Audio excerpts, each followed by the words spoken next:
nhận sẵn tê.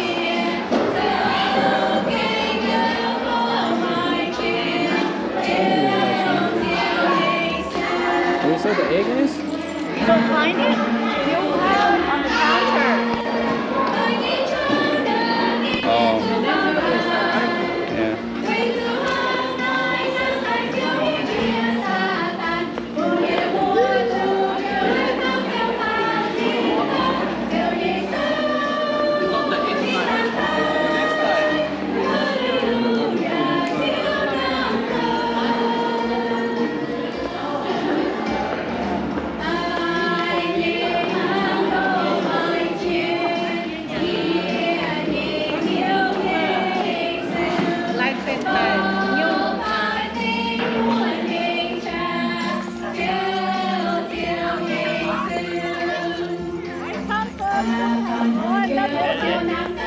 Ôi mà nó trên thứ gì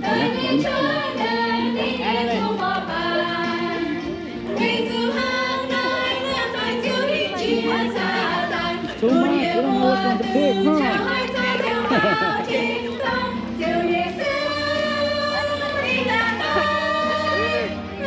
How do you know which one's better?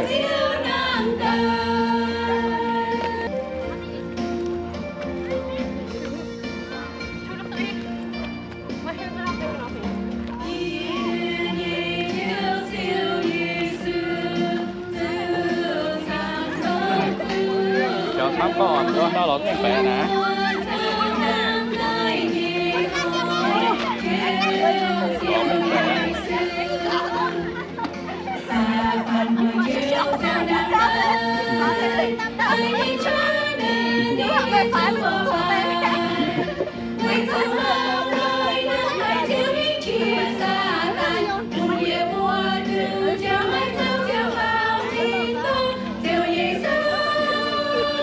You're choosing. Too much, you don't know which one to get.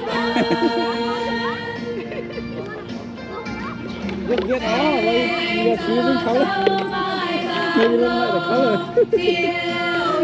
How about that? Doesn't much say go.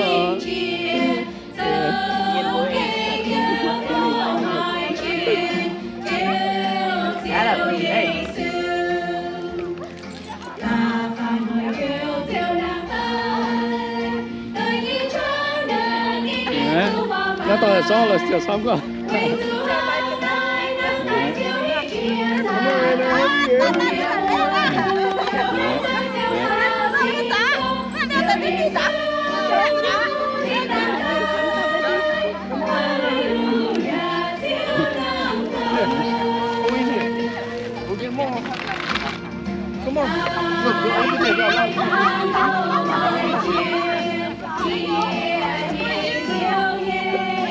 Giờ nó còn nó chỉ cả khu nó trong sổ xong cả khu có trong luôn.